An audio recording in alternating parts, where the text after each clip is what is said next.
6 5Ks.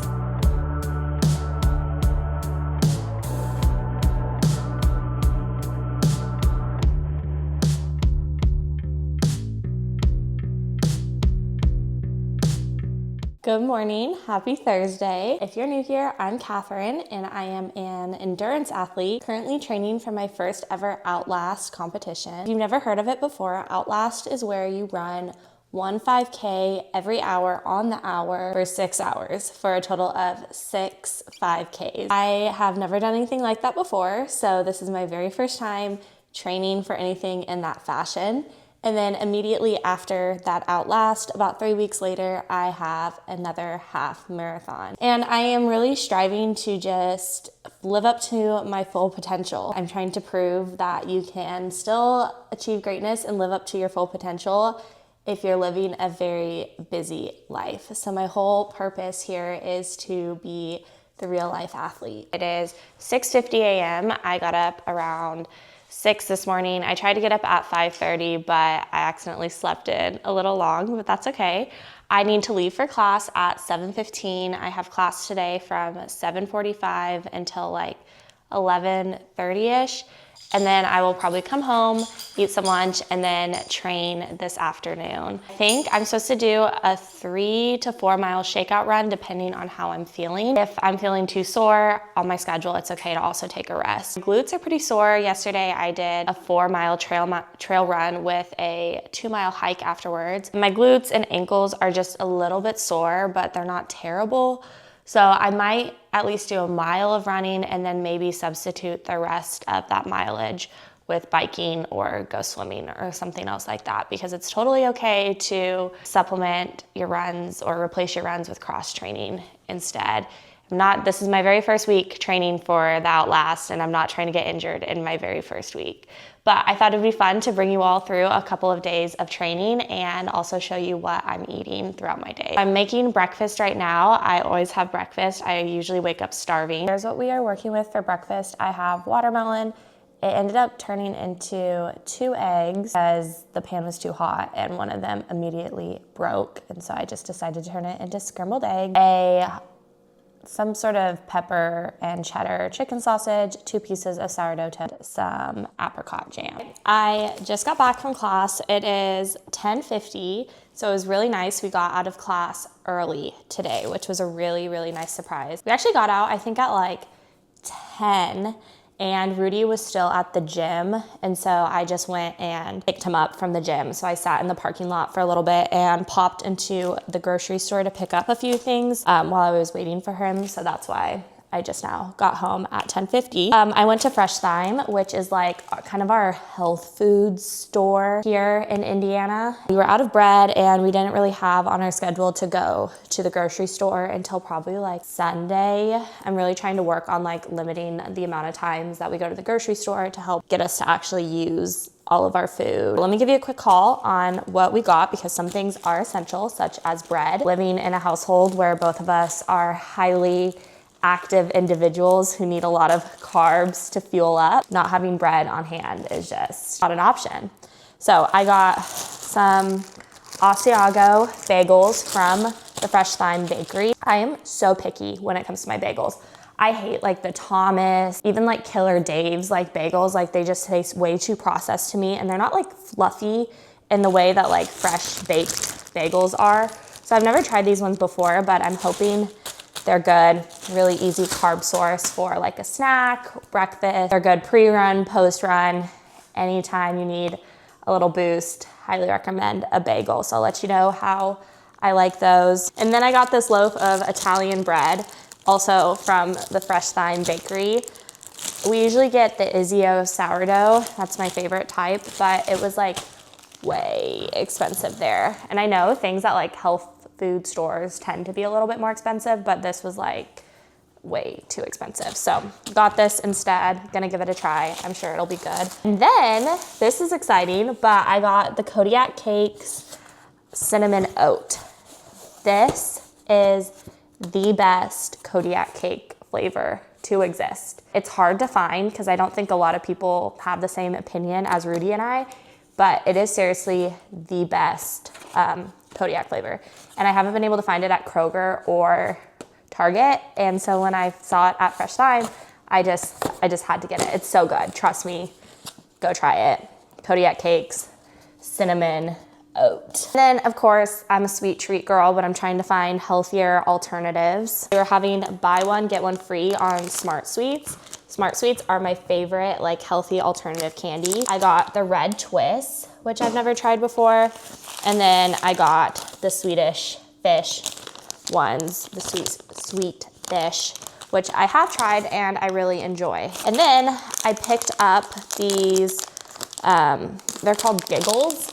And one of my best friends actually sent me a picture of some of these because her work had them out for free. She said, really clean ingredients and that they literally taste like Skittles. Looking at the ingredients, like it's all things I can pronounce. There is palm oil in it, which I wish I had taken a little closer look at before I bought, but that's okay. Other than that though, all the other ingredients look pretty decent. So I'm excited to give these a try. Let's try one right now. See if they taste like a Skittle.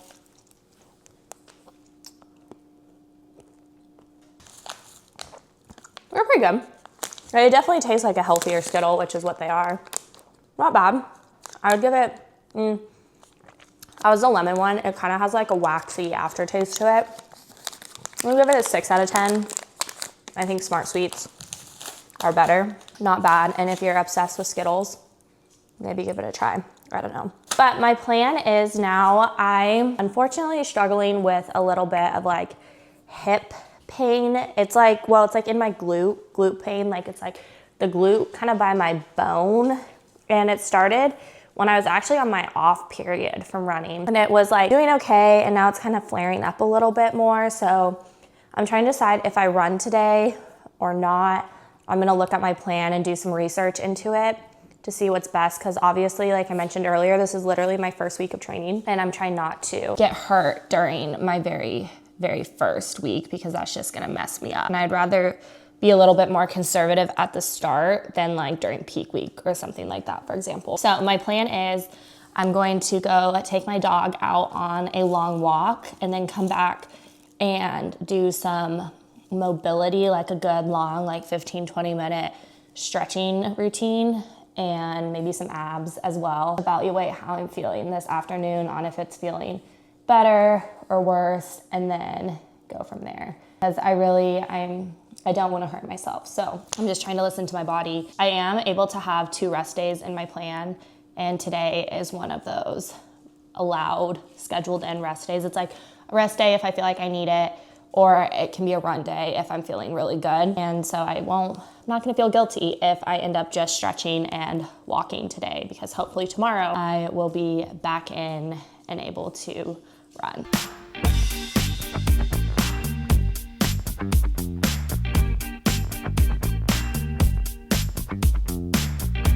I just got back from my walk. We walked for 30 minutes and now I've been down here just doing some foam rolling and stretching. Honestly, my booty is feeling a little bit better after foam rolling, so I really think it's a problem with me just being absolutely terrible at stretching after my workouts. That is something that I am trying really hard to get better at during this prep, is taking care of my mobility. I would rather cut my run 5 minutes short or not do a strength activity in the gym if it means I have time to do a really good stretch and mobility. So that's something I'm trying to hold myself accountable for in this prep, and I encourage you to prioritize that as well. But once I finish stretching, I'm gonna make lunch, and for lunch I'm having brown rice, cucumber, shrimp, and avocado bowls with like a lemon dill vinaigrette over the top of it. I forgot to mention I had pretzels, just the pretzels, no cheese, as my snack earlier, with a few more of those little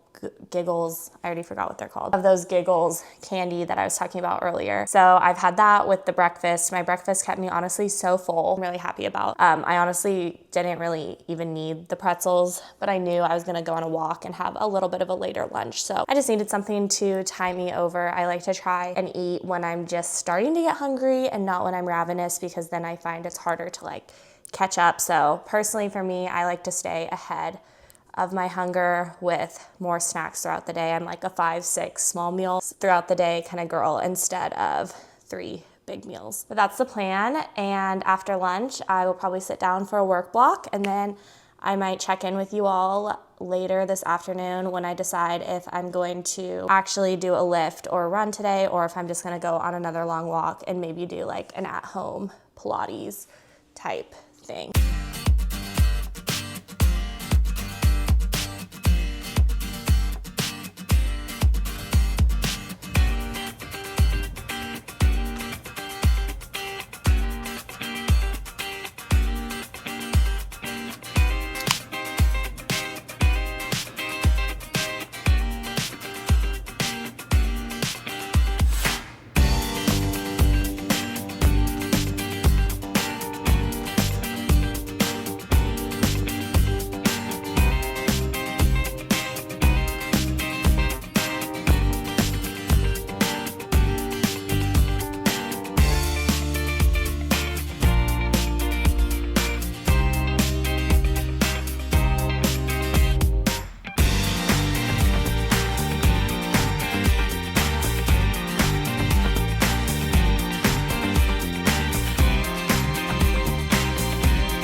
Warmed up with some bodyweight squats, like donkey kicks, and what's it called? The one where it's like kick your leg out that way. I am totally blanking on what that's called. And then a few abs, and then I back squatted. Attempted the hamstring machine, but it was kind of horrible here. Single leg RDLs followed by double leg RDLs, but just 2 sets, some lateral lunges, and then I just did some eccentric heel drops and some step ups. And now I'm gonna stretch and do a few abs and call that good. I definitely broke a sweat, and it's hard. Like, I wish I could lift heavier, but I know like getting some movement is better than no movement. So I'm very proud of myself for getting in here and doing what I could. My glute feels pretty good, and so I'm hoping here the next couple weeks I'll be back to fully lifting heavy on legs. That's okay, because legs are not my main focus. Obviously running is, so I want to protect myself to be able to run. Today is Friday, and I have such unfortunate news. I woke up this morning with the most horrific knee pain I think I have ever had in my entire life. I literally woke up at like 2 a.m. and my knee was killing me, to the point where it was like keeping me awake because I was just laying there so uncomfortable. And I was like, what is going on? There is no way that I'm gonna be able to run today. So unfortunately, I did not get to run this morning, which I'm really, really disappointed about. I was so excited to run, get back into the swing of things and really commit and do all of my runs this week. And my body has just not been letting me. I've just been really sore and a lot of pain. And along with that knee pain, I also just had pain like coming out of my glute still, my hamstrings, like everything was just so sore. I do think it's just delayed onset muscle soreness, so I'm not too worried that it's an injury, but I obviously didn't want to run today and make it worse. I did still go to the gym this morning, and I did my upper body day. I was supposed to do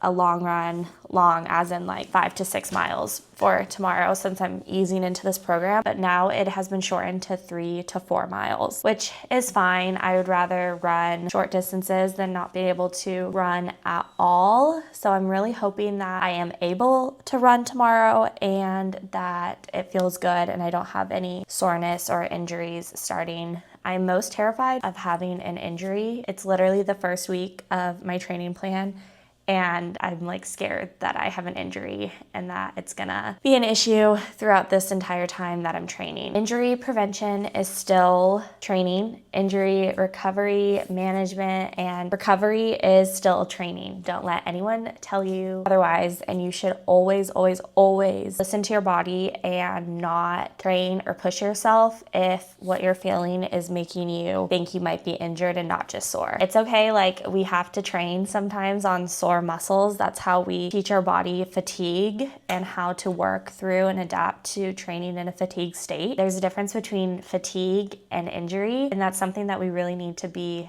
aware of as athletes. So if there's ever anything in the back of your mind that makes you think, is this an injury? Pause, reduce your training load for a little bit, get some good stretching, do a little research, talk to a physical therapist if needed, take a beat, because it's better to just be sore and treat it like an injury than to treat an injury as if you're just sore, if that makes sense, because we do not want to injure ourselves, and if we injure ourselves, then that's less training and competitions and races that we can do in the future. So this is just your friendly reminder that you can still be the best version of yourself, even if you're injured and even if you're working on recovering or slowly winding back up to maybe where you were before your injury. That is going to wrap up today's video. I am sorry that it didn't have more running and hardcore training in here, but I think it's important to showcase that that's not always realistic, and sometimes injury and muscle soreness